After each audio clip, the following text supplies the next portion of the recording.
Welcome to the pre-conference workshop number 2 of the National Conference on Open and Distance E-Learning 2022 with the theme Reimagining Education Futures, and the title of this workshop is Designing Course Using MOOCs as OERs.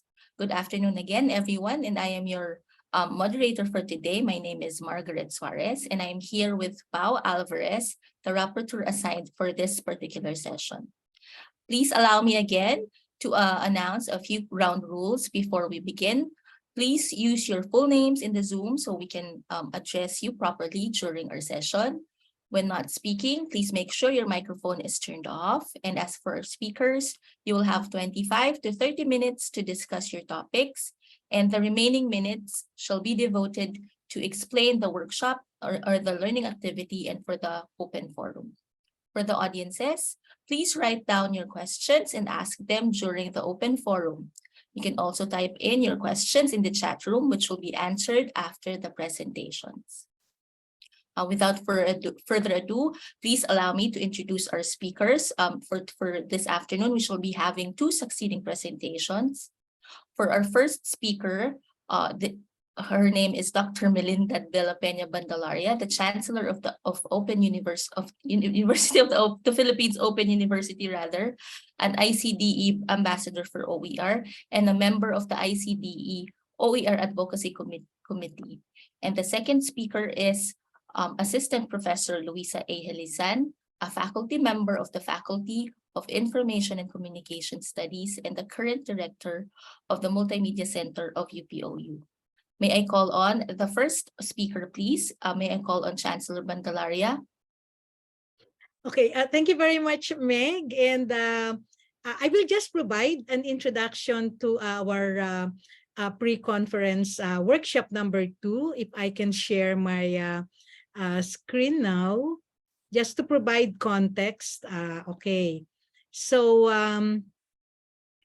Okay, so as mentioned, this pre-conference workshop number 2 is titled Designing a Course Using MOOCs as OERs, and of course, using OERs as well. So I made some a little bit of tweaking in the title of our workshop number 2 so that it can also include OERs themselves and MOOCs as OERs. So actually, as mentioned by Meg also, there will be 2 parts of this pre-conference workshop and this particular webinar session actually. So the part 1 will be on OERs, on open educational resources, and this will be discussed by Assistant Professor Luisa Helisan. Part 2 of the webinar will focus on MOOCs, the massive open online courses, and of course designing courses using MOOCs as OERs and OERs, which I will be discussing. So I would like to turn over now the Zoom platform to Ma'am Lisa so that he can start the presentation about open educational resources. Ma'am Lisa? Thank you, Mel. Good afternoon, everyone. So my presentation will be about OERs and the different licenses that can be used for OER, but particularly about Creative Commons licenses. And I will also show you some of the different types of OER that we are producing here at the UP Open University. So let me share my screen.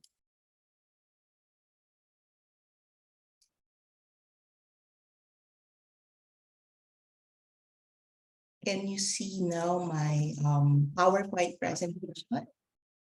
Yes, we can. Thank you.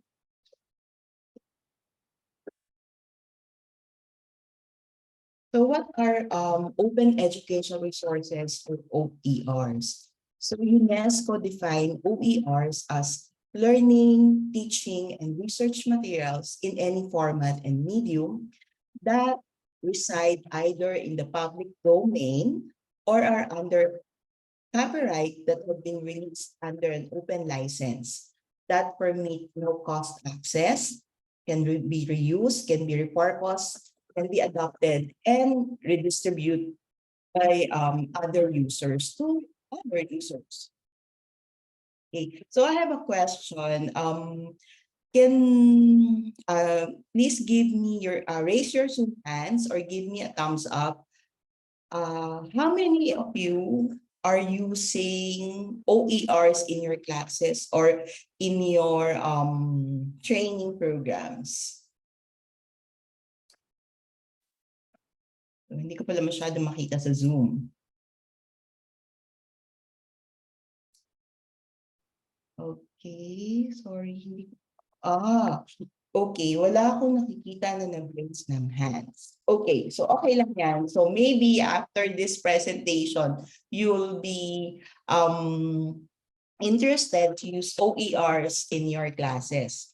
So according to some researchers and also to one of the primary donors in the OER movement, OERs have different purposes, but the ones that struck me the most are this. According to William and Flora of Hewlett Foundation, these are actually the primary donors in the OER movement as early as 2010. They said that OERs are meant to equalize access to knowledge for teachers and students around the globe. Kasi I'm sure as students and as faculty, you have encountered so many learning resources that are actually very pricey. And it really cuts something in our pockets. Okay, and then another researcher said that OERs are essential to promote the building of learning networks, and it actually reduces knowledge divide in the society. And with the open licenses, OERs contribute to the development, offering, and success of MOOCs. So, next question, saan ba tayo makakakita ng mga open educational resources? So, we can find them in the public domain in the internet or in online repositories. And usually, those in the online repositories are released under an open license. So, which I will, there is actually other open licenses aside from Creative Commons, but in UPOU, that's what we use, Creative Commons. So first, let us define ano ba yung difference between the public domain and the Creative Commons license. When we say public domain license, they normally those in the public domain do not require any attribution or credits to the owner. You can use it without acknowledging the owner. And the resources that are published in public domain has no copyright restrictions. They are free and no one has ownership control over the resources. On the other hand, the Creative Commons license is a type of copyright. So, kasi yung may connotation tayo when we say copyright na you need to pay, you need to ask permission from the owner to use the material. But under the Creative Commons license, it enables free distribution of materials. What it only requires is that we attribute to the creator, or we attribute the creator of the open educational resource. And under Creative Commons license, actually, there are 6 types of licenses. So one is the CC BY. So CC stands for Creative Commons, and then BY is actually telling us that we must credit or give credit to the creator of the OER.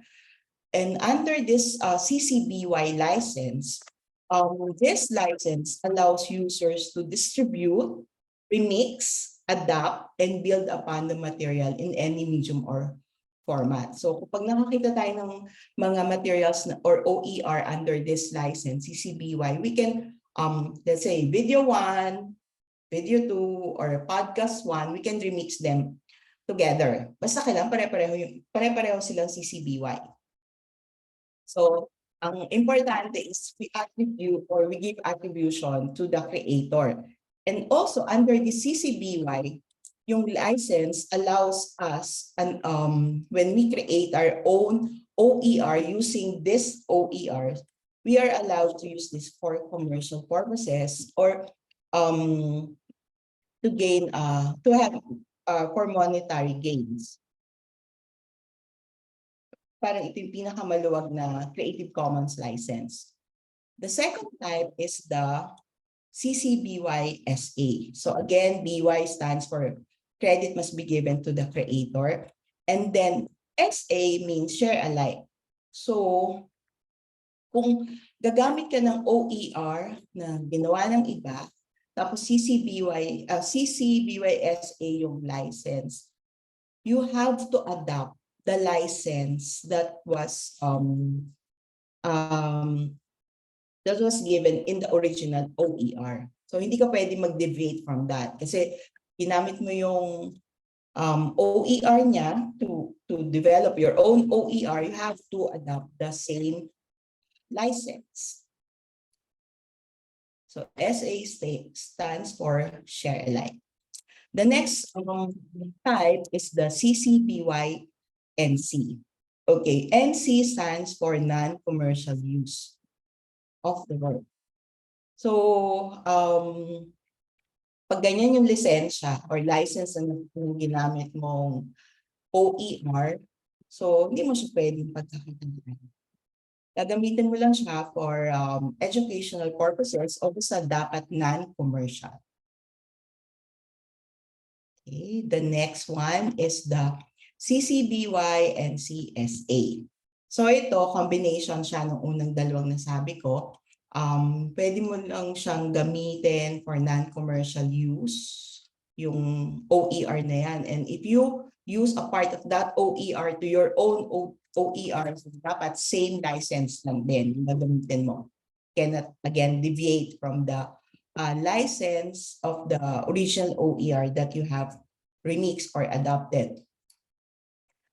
Another type is the CC-BY-NT. So ito, one of the CC licenses na restrictive. Kasi you can use the material, but you have to use as is. You cannot remix the material to another material. So you cannot develop your own OER using this OER with this type of license. And another one, so ito mas restrictive to kasi yung nauna, no derivatives lang siya. Pero pwede mo siyang gamitin for commercial purposes. But this one, this license, you cannot use this for non-commercial, for commercial use. So dapat na commercial siya. Tapos no derivatives din or adaptation of the work. So gagamitin mo lang din siya as is. And in BPOU, yun yung license na ginagamit for our open education resources, especially dun sa mga videos and podcast materials na pinoproduce ng Open University. But for our journals, we use CCBY. And then for our books, actually, we also use CCBY-ND rin. So when you use our OER materials, you have to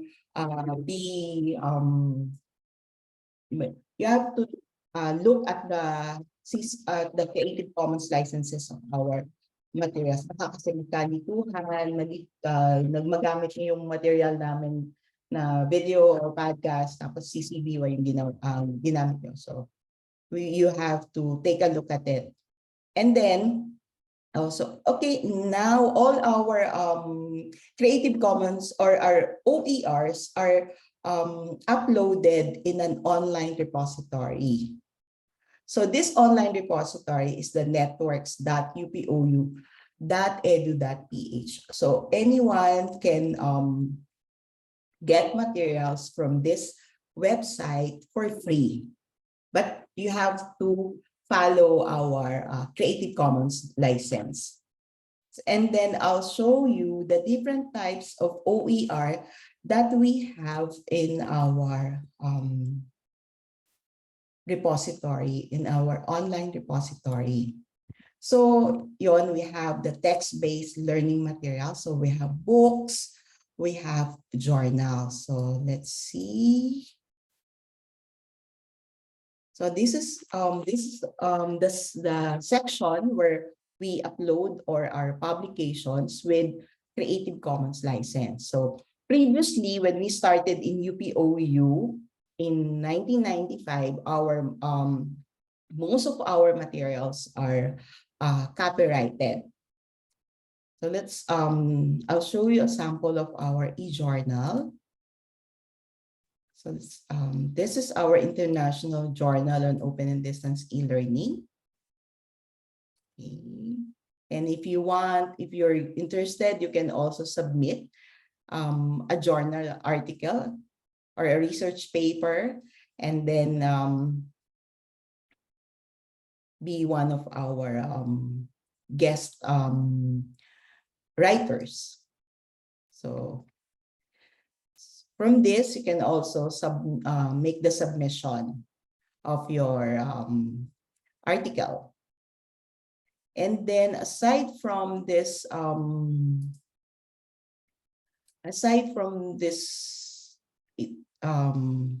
journal, we also have our books.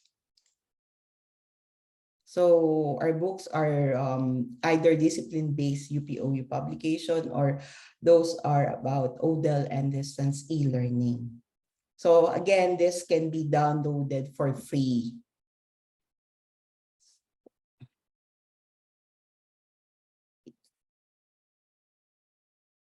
We're still populating our materials or our publications or e-publications, and under this, our publications, or most of the publications uploaded in the UPOU networks already have text-to-speech capacity. Sorry, my internet is dropping, so I guess that's why I cannot turn the volume on. Well, anyway, so you can explore this in your own time. Okay. And then aside from the publications, we also have do streaming in our online repository. So normally, especially when the pandemic started in 2020, webinars have been our way of life in UPOU. Then we usually have 2 to 3 webinars in a week. Although right now we still have webinars, I guess once a week. So our webinars are about different topics. You have health, you have education, public management, research ethics. What else? Even about environment, and also during the last election, we had webinars about election. And we also have webinars about Philippine language, and Philippine language as part of the educational system of the Philippines. So we have different speakers from different institutions. So one reminder, if you're going to use or produce your own OER, you have to make sure that your speaker or your resource speaker that you're going to feature in your OER know that you are producing an open educational resource. And in UPOU, it's a must that we ask our resource speaker to sign a form or a waiver that the speaker is allowing you to develop an OER and that the material is free. There will be no payment, or we usually have tokens for the speaker, but unlike other, especially if you are bloggers, the number of views has payment. This for UPOU, we don't do that because we are believers or practitioners of open educational resource developers. Okay, so aside from the the videos, we also have podcasts. So here are our podcasts. So normally what we do, as part of our inclusivity, our practices in terms of inclusivity, some of our videos, we create podcasts out of them because there are some, especially here in the Philippines, internet connection is still a problem. So many of our students find listening to podcasts easier than watching a video because podcast requires less bandwidth. So this is the section of our UPOU networks where we post our podcast. So it's called On Record. Then another OER in our networks is the educational videos. So under the educational videos, we have so many materials, and they are categorized in different topics. And so I'd like to show you this business analytics videos. So actually, these business analytics videos are used for our MOOCs. So later, Ma'am Mel will be sharing with you about MOOCs and how these OERs were very useful in developing the MOOCs and in offering the MOOCs to our target students or target participants. Aside from this MOOCs, we also MOOCs, OERs, we also have I think right now we have around 1,500 video materials in this online platform or online repository of open educational resource.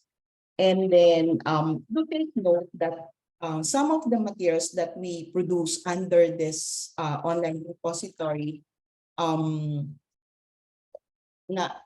not only about what we teach or in the university. There are also materials that we produce to assist other higher education institutions or colleges, or even actually those in the K to 12, those students in K to 12. There are materials here that some teachers will find to be useful for grades 7, 12. And again, these materials are available for free. You can download this. But again, I would like to remind you that our license CCBYNTN. So no derivatives, and you cannot use it for commercial purposes. Okay, so that's it. That's my presentation about OER, and I'm turning you over again to Chancellor Bandalaria. Yes, thank you very much, Lisa. So that presentation gave us an overview of what open educational resources are, because that's the foundation of the presentation that I will be doing next. Okay, so I will share. Wait, ha? Bakit nawawala ang aking presentation?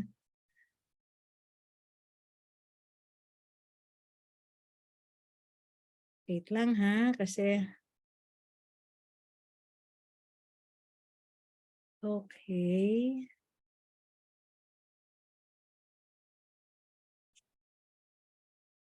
Before we were using Monday.com, Oh, our team was rounding. sorry.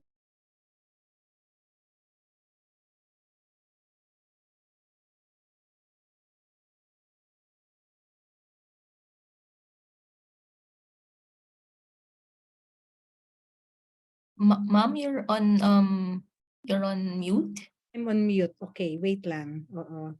So, kanina, nag-play yung isang video.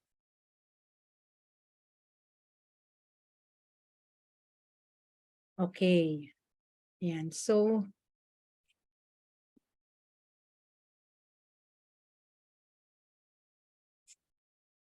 the keynote. Okay.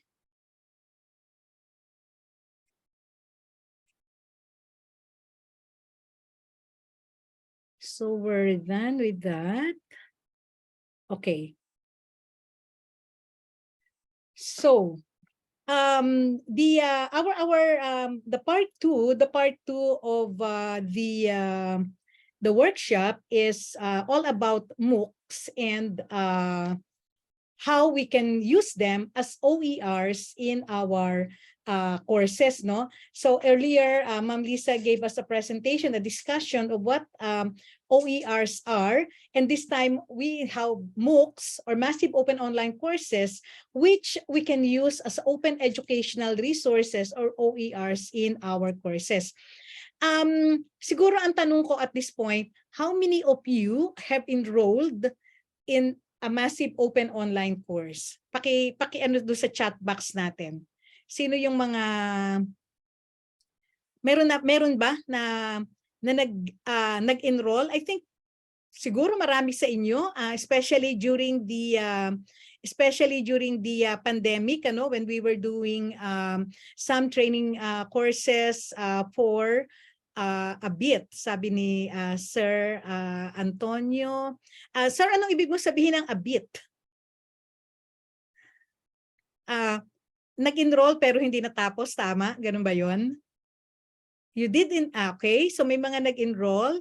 Yes, si Sir Alan, you did enroll, but were you able to finish the massive open online course? Yes, ma'am. Okay. Based on your experience, so naka-enroll ka, natapos mo, how would you describe a massive open online course? Of course, on my end, it's very convenient because I can learn from home or from my office. And then in terms of time management, it's flexible. Yeah. So, sir, if I may ask, ano pong topic yung MOOC na in-enrollan ninyo, and who is the provider? It's a MOOC on executive course on remote learning. Yan po ba yung in-offer ng OU? Opo. Okay. During the pandemic. During the pandemic, ano? Oo. Opo. Ito yung isa sa mga MOOCs that actually it's a certification program wherein you will have to take three courses, ano? Yes, three ma'am. courses. Oo. And then you will be certified. Sorry if I'll stop sharing muna, ano? You will be certified for those MOOCs that you have completed. Teka, ha? So, nakita nyo na flexible, no? Flexible yung oras, etc. You can complete the course at your own pacing in a way, although may mga deadlines tayong inilagay doon sa ating also, ano. Okay, so let me continue. So ito yung definition natin ng ng MOOC. These are courses delivered online and accessible to all for free. Kaya siya ay massive open online. It's open, so accessible to all for free. And MOOC stands for massive, enrollment is unlimited. So if, kung makita nyo yung ibang yung figures mamaya, I'm going to show it to you. Hundreds of thousands of students in one course, no? It's open, anyone can enroll. There's no admission requirements. Hindi tatanungin, tapos ka ba ng high school, anong GWA mo, etc. etc. Walang ganong tanungan. As long as you are interested to enroll or learn about a particular topic, then you can enroll. It's online, delivered via the internet, and of course, it is a course because there are specific learning outcomes for the course that you are enrolled in. So typically, they have video lessons, readings, assessments, and discussion forums. So yung pinakita kanina ni Ma'am Lisa, those are examples of OERs, especially the video materials, which we integrate into the MOOCs of UPOU. So ito yung mga figures nung 2021. Nagkaroon talaga ng maraming MOOCs. Actually, matagal na 2012, talagang nagkaroon ng boom. It was referred to as the year of the MOOCs in 2012. 2013, the year of anti-MOOCs, kasi they are not delivering what they promise, their promises.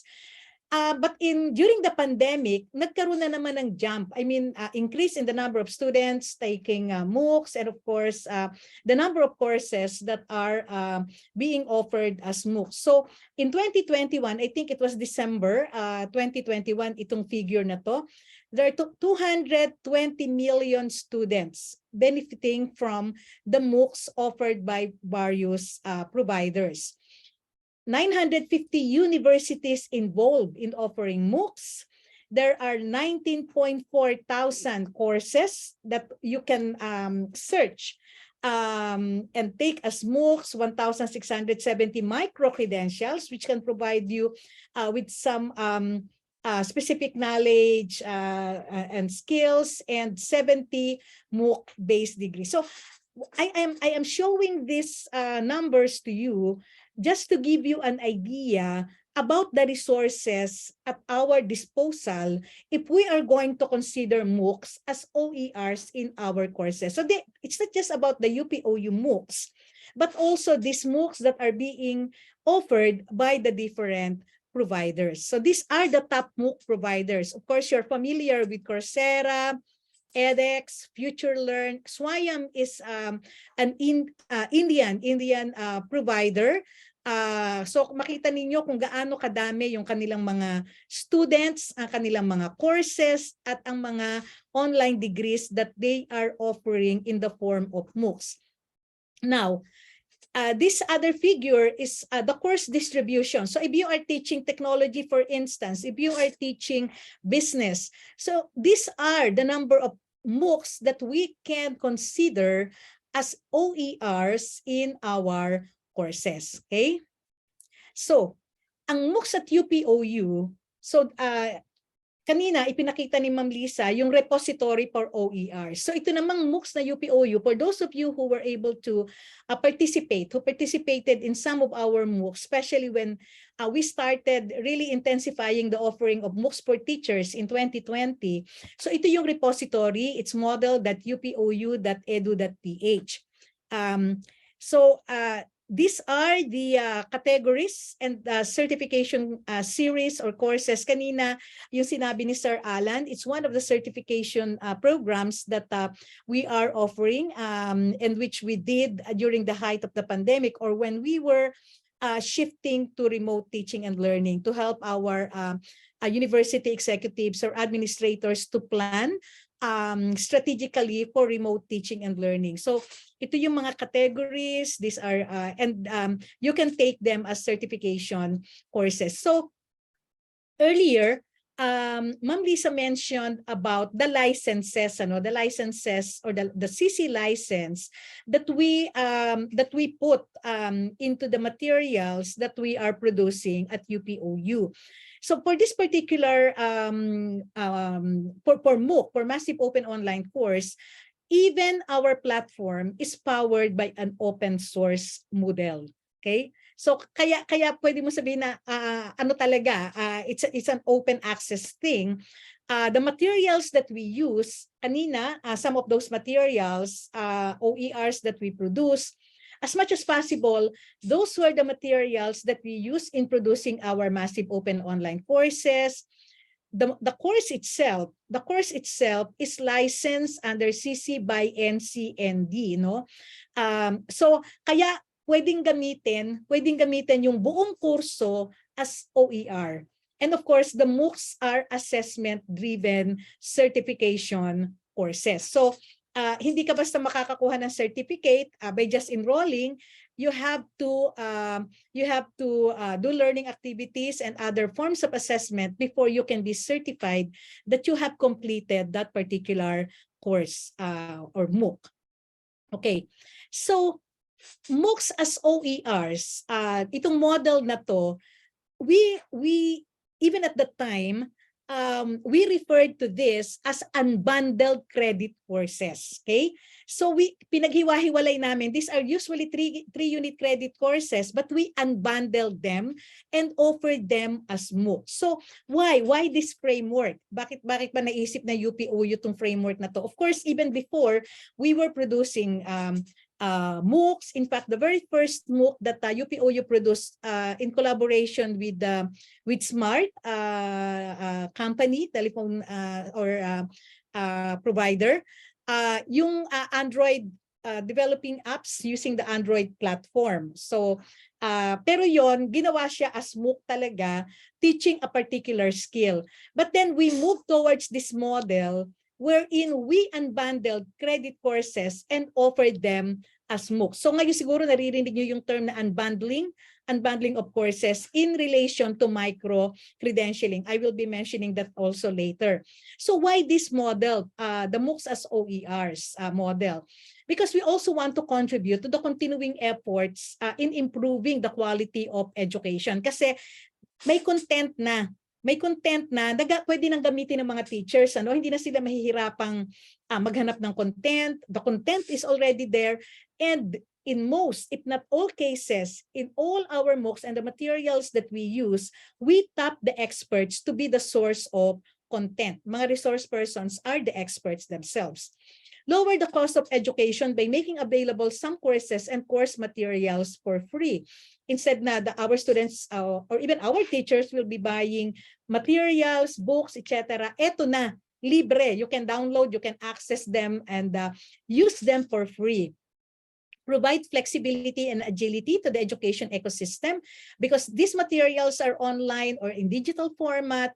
Then in the event that we cannot hold classes, in the hybrid learning modality, katulad nung diniscuss kanina dun sa pre-con workshop 1, pwedeng gamitin ito, and then we can easily go or do the online teaching and learning because it is already designed that way, that we are using the digital materials. It can provide lifelong learning opportunities, even for those who are not part of the formal education system. It should be for those who are not part of the formal education system.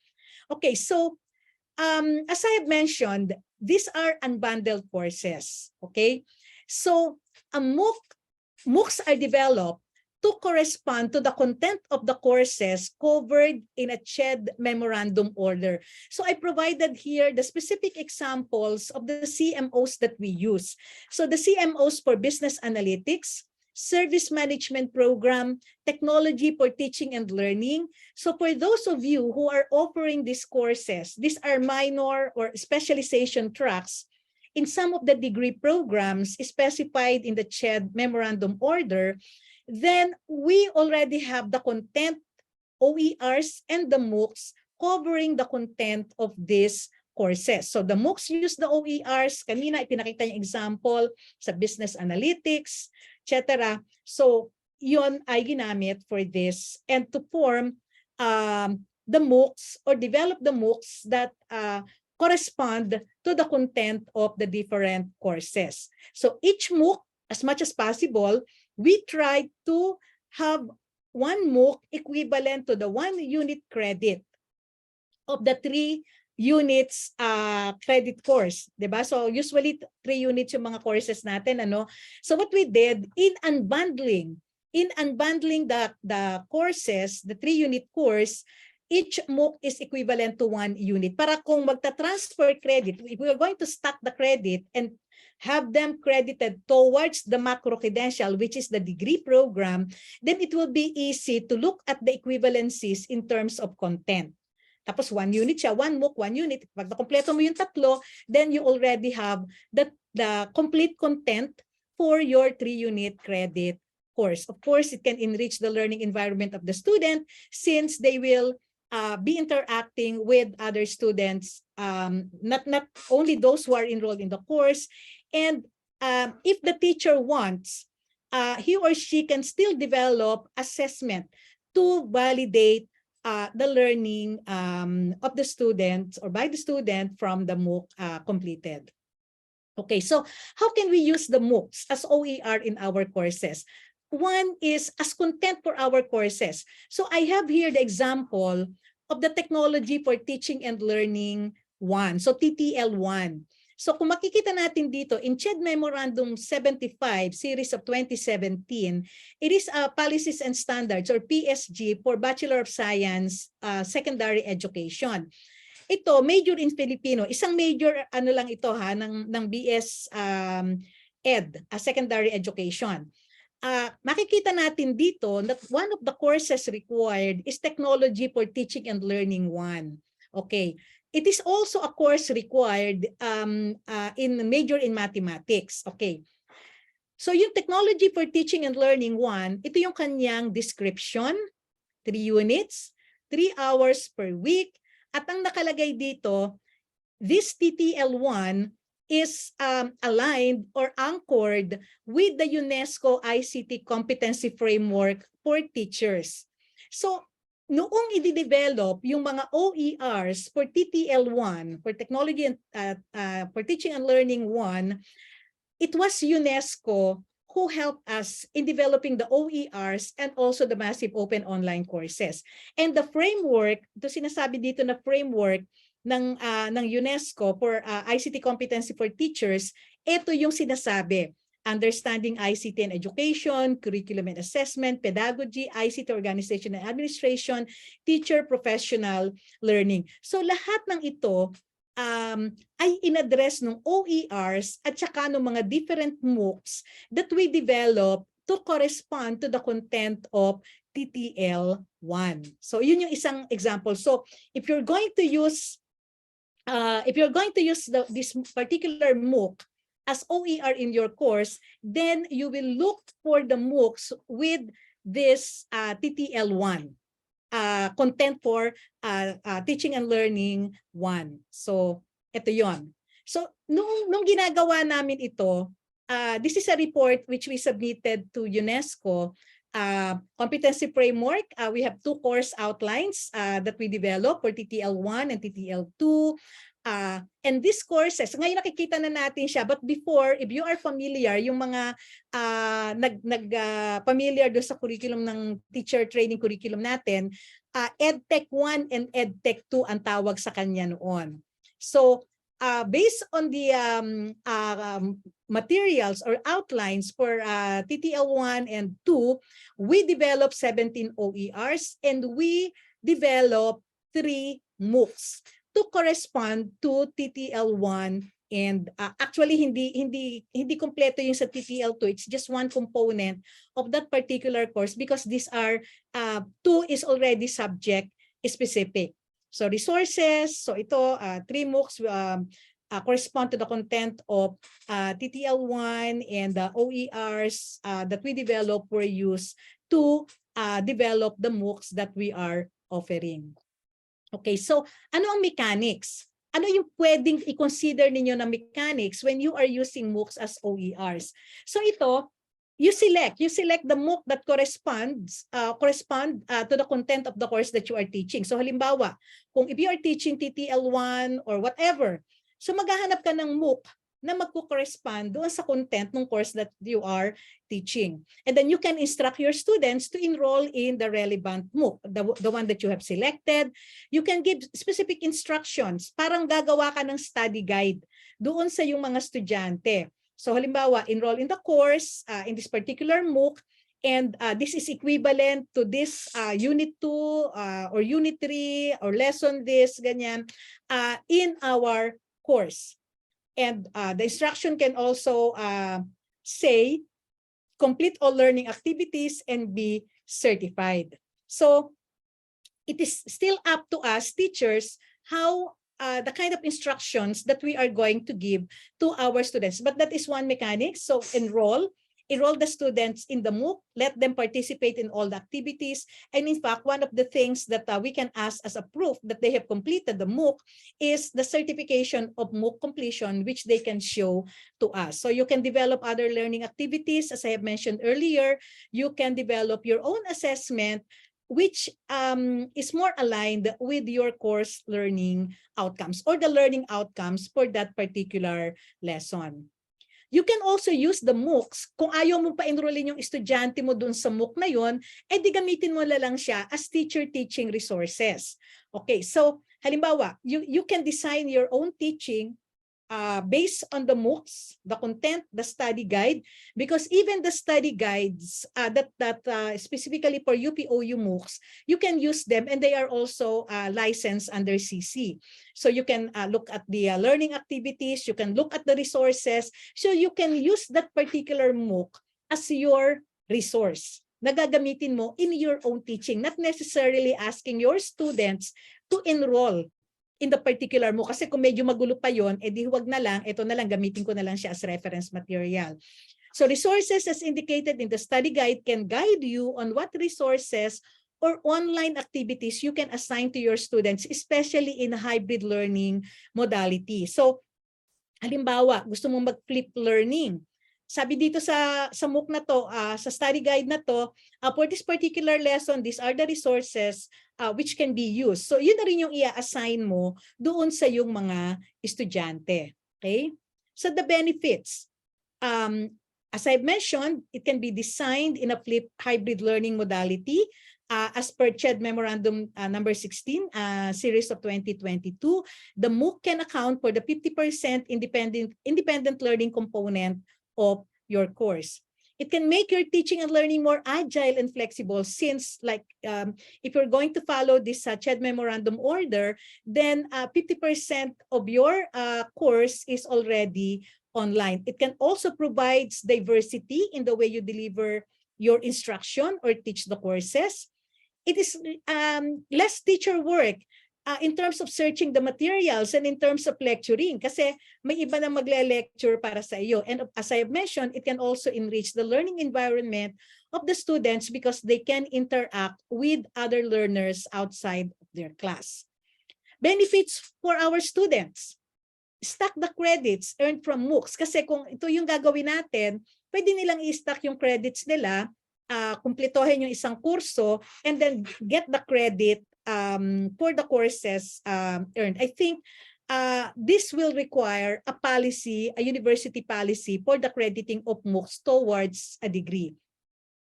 Reduce the cost of learning resources. They don't have to buy the materials because they can download it. Of course, there is the cost of the internet access. Flexibility in learning hours. They can watch the video. They can participate in online activities, their own pace, place, and time. Be certified. This is an additional credentials for the MOOCs completed. They can add it to their diploma or whatever, and can also enhance the presentation of the skills that they have. And of course, diversified learning activities. Iba-iba, hindi lang yun nanggagaling doon sa teacher. As a content now, kanina I mentioned about micro-credentialing, and this is also a buzzword now among higher education institutions. Many HEIs are now planning into going into micro-credentialing. And having MOOCs or using MOOCs can also be considered in the micro-credentialing framework. So yung mga micro-courses can be in the form of MOOCs. So po pwedeng ganon. It can be your own MOOCs, the ones that you develop, can be developed together with the industry who will say that ito yung mga skills na kailangan namin at pwedeng malagyan na ng credit towards the macro credentials from your university. So pwedeng ganun pa rin yung pagtingin, especially if we're going to use it as part of the course or the program that the students will enroll in our university. So these are the relevant CMOs if we are thinking of using MOOCs as OERs in our courses. So for Service Management Program, CMO number 6, series of 2012. CMO number 39, series of 2006, also for Service Management or Business Process Outsourcing. For Business Analytics, CMO number 12, series of 2013, and CMO 11 series also of 2013. So itong mga to, nagpe-prescribe sa Business Analytics, for instance, as a specialization track. If your university or if you are teaching courses under Bachelor of Science in Business Administration, for instance, and think of offering a specialization track on business analytics, then we already have MOOCs and OERs, which you can consider to be integrated into the courses that you are teaching. Okay, these are just examples of MOOCs which can be used. This is for TTL1 course. Ito na yung mga MOOCs, OERs and MOOCs that we develop. And this one is for, ito napakita na to ni ni Lisa kanina. So kung babalikan natin yung business analytics track, for instance, ito yung mga courses, no? Fundamentals of business process outsourcing, etc., etc.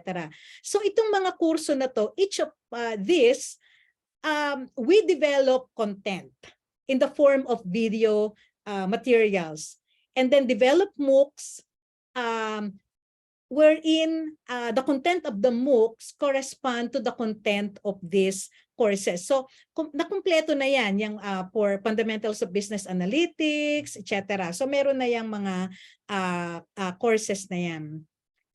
Ito yung for business process outsourcing, these are the MOOCs that we offered.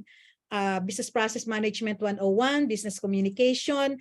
We added one course to enhance the communication skills and also a MOOC on service culture.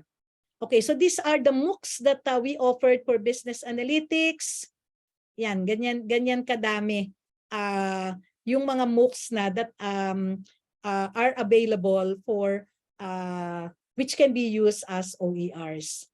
So for TTL1 and TTL2, these are the materials that we produce and which we use for our MOOCs. So 18 videos, and which are all available in the UPOU networks, in the UNESCO oercommons.org. So maraming platform kung saan ito, or repository where these materials are available. So if you're going to take a look at the resource persons, so iba-iba, hindi lang taga UPOU ang mga resource persons, at ito yung ginamit to provide content to the MOOCs that we develop. So yan, backstory, principles in the use of ICT, teaching and learning, 21st century skills. This one, technology tools, ICT tools for collaboration. Ayan, so iba-iba rin ang mga resource persons. Ayan, so 18 videos to correspond to the content of TTL1 and TTL2. Okay? So again, these are the MOOCs. Kung makikita ninyo, defined ang mga course objectives, 'di ba? And then ang mga modules, and then sila ay nagko-correspond doon sa content ng Technology for Teaching and Learning 1. Okay? So ito pa another example.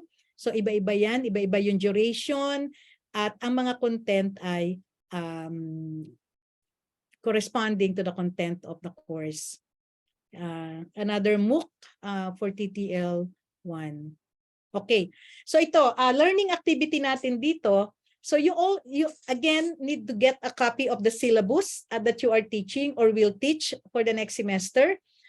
Select one unit or component or lesson which you can design using a MOOC as OER, or even siguro kung wala kayong makita na MOOC, you can even look for an open educational resources. But better if you can find a MOOC that you can use as OER in the lesson that you have selected for your course. Design the learning for that particular lesson and upload your output, your learning activity in the course site, which will be emailed to you. Doon yung i-upload, and to be certified, you have to complete the following activities: attendance to the webinar session, completion of the learning activity, and you will evaluate as a form of peer assessment, you will evaluate submission of a fellow learner. So yeah, I think that's all.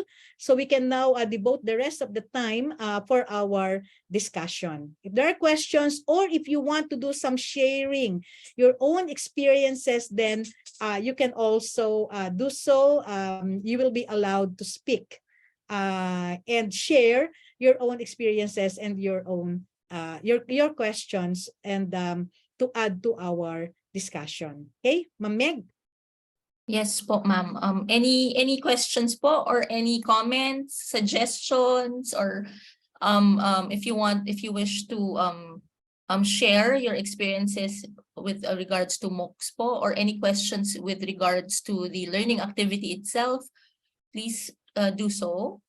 You may raise your virtual hand and ask your question po. Oh, pwede kayong mag-share, hindi lang question, pwede kayong mag-share. Yes, definitely, ma'am. Oh.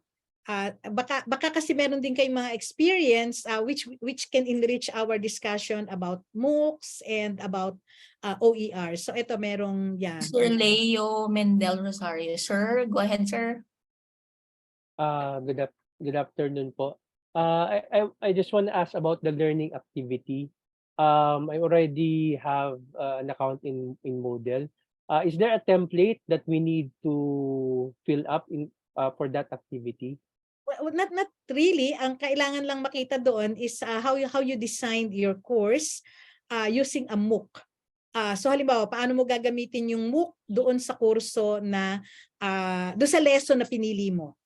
Pa-i-enrollen mo ba yung so kailangan ilagay mo ano yung MOOC na napili mo, and then paano mo siya gagamitin? Pa-i-enrollen mo ba o gagamitin mo lang siya as a teaching material? So you just describe, but what we will have to see is your design and the instruction that you will give to your students. Thank you po.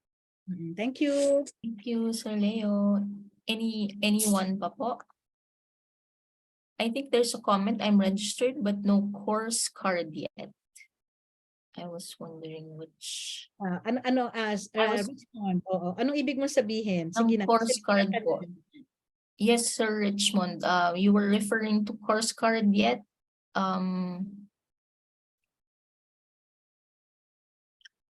Okay. Ayan. So Shira already. So I can enroll you in the MOOC. Oo. All right. Kasi meron tayong specific na course site. So you can upload your learning activity, and then also comment or evaluate the learning activity that will be assigned to you. So Miss Shaira will be the one to email and also assign the learning activity that you will evaluate. Ma'am, I have a question. Ayoko.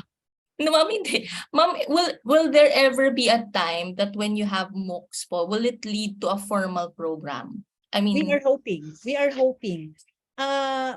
Actually, that's the initial plan for the MOOCs that we offer. Kaya even before we unbundled yung mga credit courses, kasi what we were hoping to do at the time was offer these MOOCs for the students. And then pag nakumpleto na nila, stackable credits, di ba? Tapusin mo itong MOOC na to and then stack mo yan and then makikredit yan as one full course, one credit course. And then ipon mo lang ng ipon, stack ka lang ng stack ng credits and then hanggang sa mabuo mo yung allowed, yung maximum number of what can be transferred. Bawa tayo, sa atin, you cannot, if it is undergrad, kailangan ay not more than 50% yata, not more than 50% of the total course ang dadalhin mo doon sa so may existing policies, academic policies. Now if you want to have more than that, then there has to be a corresponding university policy. If I may cite an example, in Malaysia, I think it's 20% of the degree programs requirement in terms of coursework ay pwedeng kuhanin sa MOOCs.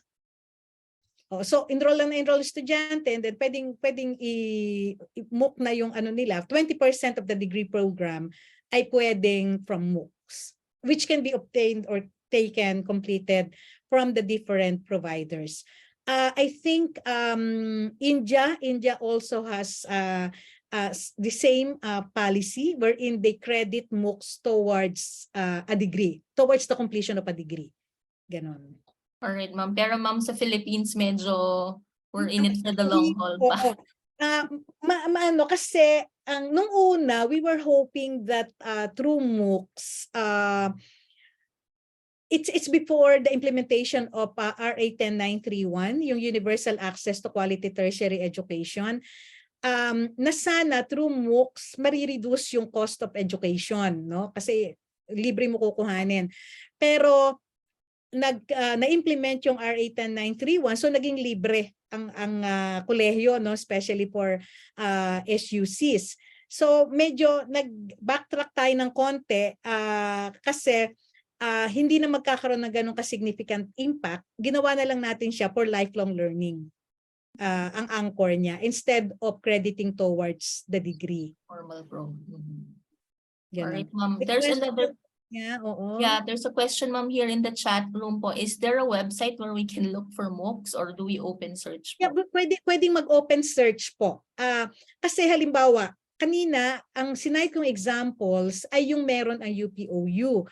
Pero kung wala namang MOOC halimbawa, ang UPOU na ginawa, na magko-correspond sa content ng inyong kurso, then you can look for other MOOCs, no?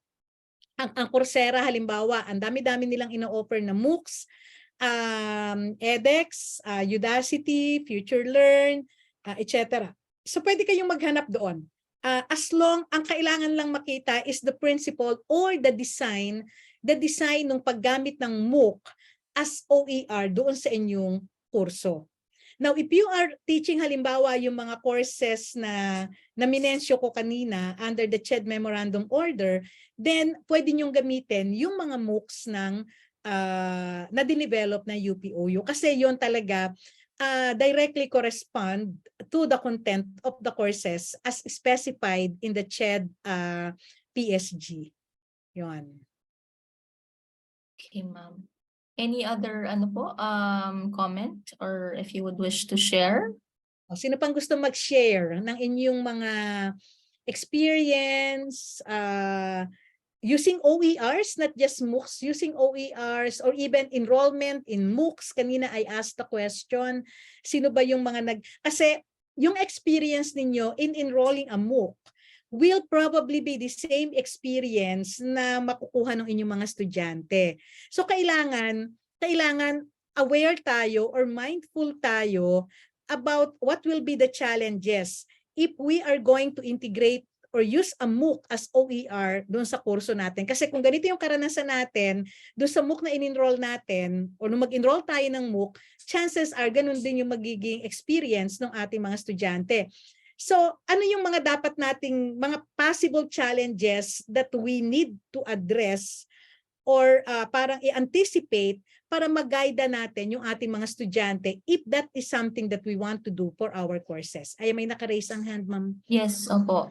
Yes, go ahead po, Ma'am Aphrodite. Good afternoon po. Ma'am, I'm from UP Rural High School po, Basic Ed.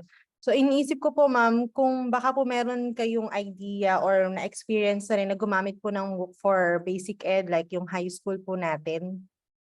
Kasi ako po, Oo. ako po naka-enroll na ako sa mga MOOC yung sa Coursera, ganyan. Pero sa junior high po namin and senior high, hindi ko pa po nasusubukan pero I'm interested po. Nagtitingin po ako ngayon ng mga Yeah. MOOC. Oo. And Alam mo, pumunta ka dun sa dun sa site ng oercommons.org. It is a UNESCO platform for OERs. Hindi MOOC yun ha, OERs lang. Pero baka magamit mo yon. Kasi meron doong for K to 12. Ayun ma'am, nakita ko nga, meron akong nakita dito na advanced chemistry na MOOC. Maganda siya ma'am, actually. Parang ito na nga yung tinuturo ko ma'am, maganda siya yung ganyan po. Kaya pwede ka maghanap sa ibang mga providers. Oo. Yun nga lang ma'am, halimbawa ma'am no, kung gagamitin ko na talaga siya, yung number of hours po kasi niya medyo malaki. Like for example, ito po ay parang 96 hours po. Ang ano niyan, additional na lang yan sa mga estudyante mo if you really want them to complete. Pero mas maganda kumpletohin nila.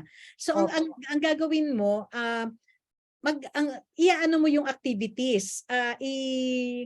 Pangalan niyan, i-design mo yung classroom activities mo in such a way na magagamit yung kanilang mga natutunan dun sa MOOC. Baka nga puro assessment at saka discussion na lang ang mangyari sa ano mo eh. Or you can devote part of your class hour for yung pag-access nila dun sa MOOC nila. Opo. Tapos ma'am, ang ano nito, yung certification kasi niya is may parang kailangan mo magbayad to get a Bayad. certificate. Ano yan? Coursera ba yan? Hindi ma'am, ano siya, my MOOC. MY? MYMOOC po, my It's MOOC. Malaysia yan kung may MOOC. Opo, may MOOC siya. So, usually, Opo.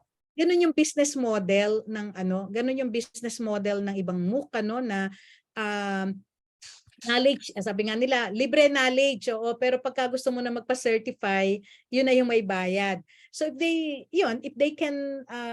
want to pay, sayang din kasi, 'di ba? Sayang din yung But ang mo doon is you can use it as your learning resource na lang. Opo. Thank you po, ma'am. Sige, thank you. Ma'am, there's a comment po in the chat room. If I'm not mistaken, in the recent past, we recommended the taking of MOOC as bridge course for Math 20 pre-calculus. And functions. Actually, yes. That's one way of providing or parang yung i-scaffold mo yung mga estudyante mo, no? Yung expectation mo sa kanila when they enter the course. So kung wala pa sila nito, then a bridge course through the MOOC para hindi na sila gumastos, pwedeng ganun yung gawin. So like UPOU for instance, we are offering MOOCs on ilan nga yun, would you know, Lisa? Alam ko English, Math, I'm not so sure kung meron ng Science, pero we do offer those MOOCs as bridge courses, Science and Math. So that is something which your university can think of. Pwede rin naman na a portion, isang portion nung kurso mo, parang teaser lang, you offer also as MOOC. In the past, during the first few years ng MOOC, ang sinabi nila, yun daw mga MOOCs can also serve as a marketing platform for the programs or courses offered by a university. So halimbawa, gusto mo nang magpatuloy, eto teaser lang to, introductory lang to, ganyan. So gusto mo nang malaman magkaroon ng mas malalim na kaalaman tungkol dun sa kurso, tungkol dun sa topic, mag-i-enroll ka na dun sa program. Mas maganda kung makikredit mo na yung MOOC na tinapos mo. Ganun. So some universities are really designing it that way, na may makikredit ka na or madadala mo na yung credit kung natapos mo na yung MOOC na yon. Ganun. So I mean, this is you have the flexibility as a teacher. Again, tayo ang magdi-determine how we can design our courses, and these are the resources that are available sa ating disposal. you have MOOCs, we have OERs. There are so many providers, so many platforms which we can use, which we can use for free, access for free. Even our students can access for free, use for free. So tayo na ang bahalang mag-design ng mga kurso natin using these materials. Hindi yung tayo na lang ang magle-lecture, mag-iisip na mag-iisip. Even the study guides, we can download them for free and use them for our courses. Give us some ideas into the different activities, learning activities that we can integrate sa ating mga courses. Ganun. So, you can design na flip ang classroom mo, and you can have these resources integrated into the design of your courses. So yun. Any other sharing? Any other comments po or sharing? Meron pang gustong mag-share ng experience ninyo?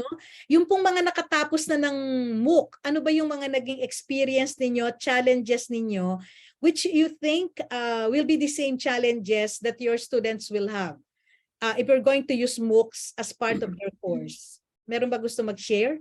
Yung mga nakatapos, nag-enroll, nakatapos. Kasi ako, okay, I'm going to share yung nag-enroll ako, especially during the first few years ng MOOC, parang as early as 2008, I was already enrolling in MOOCs.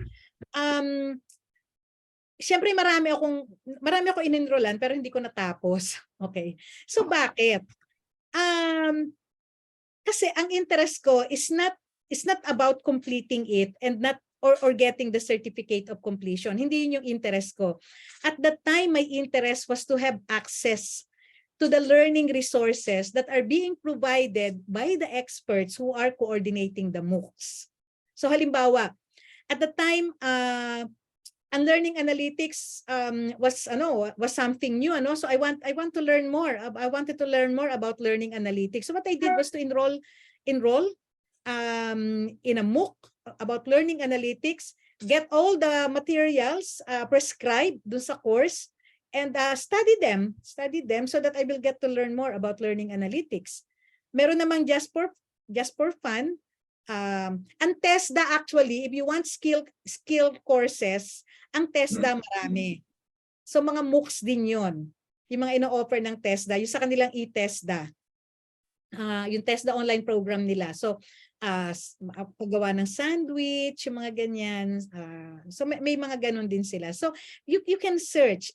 Marami kayong pwedeng hanapan. Meron pang ang MOOC ng The Science of Happiness. O yung mga ganyan tipo ng MOOC na mag-i-enroll ka just for the fun of learning what it is all about. Ganyan. Okay? Kanina si Ma'am Makale, would you like to share something? Yes, ma'am. Nakapag-enroll po ako sa Coursera. Nung time po na nagkaroon tayo bago po yung pandemic, so medyo bakante. Ang sarap po makatapos, ma'am, ng mga MOOCs. Sabi ko, wow, nakakatatlo na ako, nakakaganyan na ako. Kaso, ma'am, nung dumating na po na may pasok na, nag-enroll pa rin po ako kasi interesting yung mga topics. Hindi ko na po bang matapos. Na ako, ma'am, nakaka-frustrate din sa isang banda kasi nga, gusto ko matapos siya. Kaso very challenging. So nakailang extend po ako ng deadline. Pero tinapos ko po and hindi na po ako naka-enroll, ma'am. Kasi nga, parang feeling ko gusto ko maging committed din dun sa ine-enrollan ko. Kaya medyo naging naging conscious ako kumbaga sa pag-i-enroll. Hindi katulad nung una, ma'am, 5 ata yung sabay-sabay ko siyang... Wow! Grabe! Kasi ang gaganda nung topics. Halimbawa, actually, online learning. Ang dami lahat kailangan namin sa school. So, in-enroll ko siyang lahat. Isa pang nagpo-provide din ng yung sa Commonwealth of Learning. I mean, if you are a teacher and you want to know more about online teaching and learning, etc., ang Commonwealth of Learning, marami silang ino-offer na MOOCs. Sige, ma'am, pupuntahan ko yung Ang alam ko, ang Inutech also offers ang MOOC, and then I think yung sa Inutech, pwede mong i-credit sa CPE. Ayun, opo, ma'am. Oo, yung ino-offer ng MOOCs, ng Inutech, it's passion for learning something, ganon, may ganon silang in-offer na MOOC. Oo. Opo, tapos ma'am, ito rin po mga MOOCs na to, parang nagamit ko din po siya, ma'am, as sa sa ano po natin, sa credentials ko po ma'am. So kasama siya, considered siya na course na natapos ko kasi may certificate naman po ako. Yes, yes. Yes, pero may bayad po yun, di ba ma'am? So nag-apply Oo. po ako ng parang request na ma-waive po yung payment. In-approve naman. Apo, in-approve naman po siya. Okay, okay. Pwede naman palang ganun. Oo. Opo. Yun po ma'am ang aking experience. Thank you po. Thank you very much, ma'am. Oo, for sharing your experience in enrolling MOOC. Buti pa si ma'am, maraming natapos na MOOC. Ako talaga, wala. Opo. Wala talaga. Oo. Sige. Meg, do we still have time for I think we still have like one more question. One more short sharing? question Oo. or one more short sharing, and then we can wrap up na po. Ito, si Si Sir Sir Roger Delcano po. Okay. Sorry, Mama, I cannot open my video right now. But my sharing, when I enrolled in a MOOC class before, so tama po kayo, Ma'am. If the topic is interesting, you will really be able to finish that. So may effect po yun pagka to finish a course. My sharing would focus on the MOOC course that I enrolled with last siguro mga 10 years na yun, yung kataasan pa ma'am, yung kalakasan pa ng MOOC before. Yeah. So Oo. there were 2 teachers in one course. So the first part, so they divided the course in 2 parts. So the first part was assigned to teacher 1 and the second part was assigned to teacher 2. Ngayon po, yung sa first part, natapos ko yun. But later on, in the second part, hindi ko na po siya natapos. Bakit po? Kasi po, yung teacher sa second part, nakasimangot po siya palagi. Yung purong parang galit siya palagi, yung gano'n. So that discouraged me. Na-frustrate po ako. So I was not able to finish yung course po.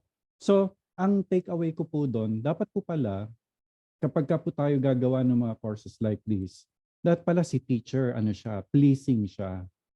Yung encouraging siya, yung nag-i-smile siya para he will be able to encourage students to attend. Hindi katulad po noon, yun po yung naging experience ko. So that frustrated me, and because of that, I was not able to Hindi mo na finish the tinapos. course. Opo, Parang yun po. every time na makikita mo yung teacher mo, nawawalan ka ng gana. Ganun. Opo, para pong galit siya palagi, parang ganun po. So, ayan po. So siguro, that could Oo. help us in the Yeah. future also. Oo. Yeah. Salamat Siguro po. ang ano doon, wag na lang ikaw yung magpakita, magpaano ka na lang, magpa-record ka na lang ng iba. Kumuha ka ng ibang ikaw mag-coordinate ka na lang.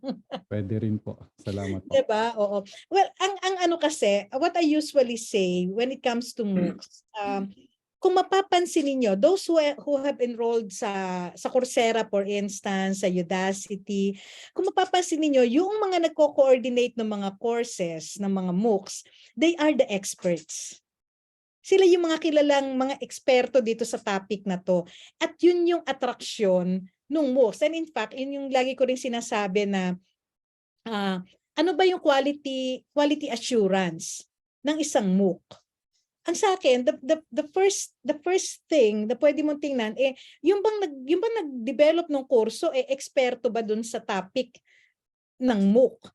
Kasi kung hindi, anong kanyang karapatan na mag-coordinate o mag-offer ng isang course kung hindi naman siya yung expert. So the expert, yung sabi nga sa yung mga nasa field ng communication, yung source, kanino nang gagaling yung itinuturo. Kung hindi expert yun, medyo delikado tayo, 'di ba? Hindi tayo masyadong sure. There was one discussion that I've had with si Martin Dugiamas din. When we were talking about open education, and I said my construct was when you make your materials open access, then you have to make sure na tama ang sinasabi mo. And for me, that is the first test of quality. Alam mo na tama kasi alam mo na kapag ka in-upload mo yan, open to access for everyone, including your peers, then you are subject to evaluation by your peers. So you'll have to make sure na yung i-upload mo ay quality material. Ganon. So sa akin, ang isang open access material, quality. Nandun yung assurance na quality yan. Because of that. And that is the same thing for MOOCs.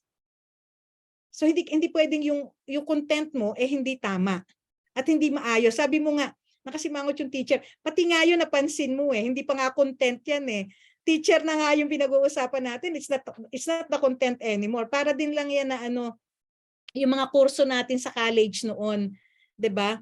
Pag terror yung teacher, wala tayong magawa, kailangan nating tapusin yung kurso kasi required. Yung MOOC, since hindi yan required, kailangan lahat ng elements to motivate and engage the students, kailangan na andun. And that includes the teacher. 'Di ba? Yung required tayo na kuhanin, sabi ko nga nung kolehiyo tayo kasi kailangan titingnan natin, wala naman palang iba nagtuturo nitong kurso na to kundi ito. Wala tayong magagawa, kailangan natin pagtiyagaan yung teacher. Sa MOOC, especially wala ka namang bayad, wala kang investment kundi yung time and efforts mo. Walang financial, walang monetary investment.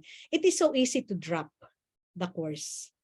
'Di ba? So may mga ganun tayong mga titingnan when we make that decision to use MOOCs as OERs dun sa ating mga kurso.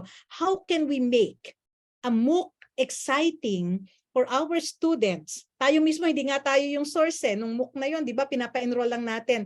But how can we make that particular MOOC, that component of the course, exciting for our students para matapos nila yon at maging successful yung pag-integrate natin doon sa kurso natin? Itong particular MOOC na to. So it will all depend on the learning activity that we will develop together with that MOOC. It can be an assessment, it can be another learning activity, a project, etc. Or maggawa ka kaya ng graduation, ng lahat na nakakompleto ng MOOC, lagyan mo ulit ng certificate. Diba? Para makita, ma-inspire din yung ano. So it will depend on what kind of activities you will attach yung MOOC na yon doon sa kurso mo. Okay? Alright, Meron pa bang tanong?